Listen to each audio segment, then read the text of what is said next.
So the star of today is obviously our cassava roots, which we call manioc. A staple West African vegetable.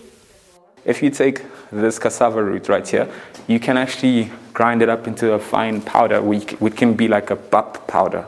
Cheap, easy to cook, and packed with nutrients. This right here is where my love story for cassava comes from. This is what we call pondu. And pondu is pretty much the flower of the cassava root. A group of agricultural experts held a summit to discuss some of their findings into cassava research.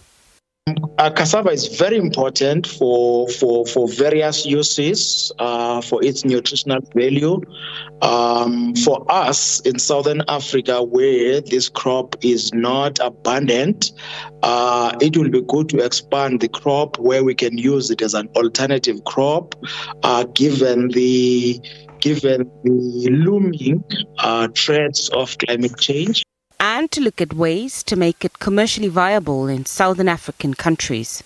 Cassava can provide an opportunity to improve farmers' income and food security by opening up marginal lands for cultivation. Cassava has largely been touted as a more nutritious alternative to the potato staple, especially for those living on the breadline and can't afford to buy healthier food alternatives. What I also found while growing cassava was that there is a great need to actually depoliticize cassava. You know, that's one of the reasons why I put up a topic that says we need to take cassava out of the periphery into the mainstream. But in a region like Southern Africa, where the cassava is in competition with more established staples, getting it established will take some work. Today we'll go make like a cassava river. Yeah. For these chefs, cassava is a versatile vegetable that's considered easy to use, whether it's boiled, ground, or fried. This one I mix it for the pondu cassava. I'm going to cut it small and put it. I'm going to mix it this one. At this local African-themed restaurant, incorporating the cassava root and leaves in their various dishes has proven to be a huge success. You have the cassava leaves, you have the cassava bread, you can have the cassava pap. I don't know if my chef told you about that. The actual pap with the cassava flour. Exactly.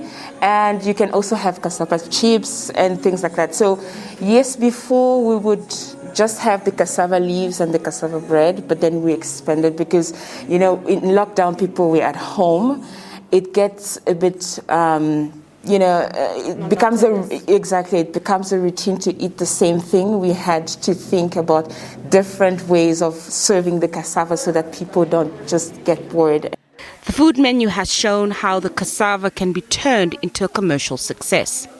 Definitely the cassava leaves, because it's the famous for instance, in Congo only. It's in every house you find that.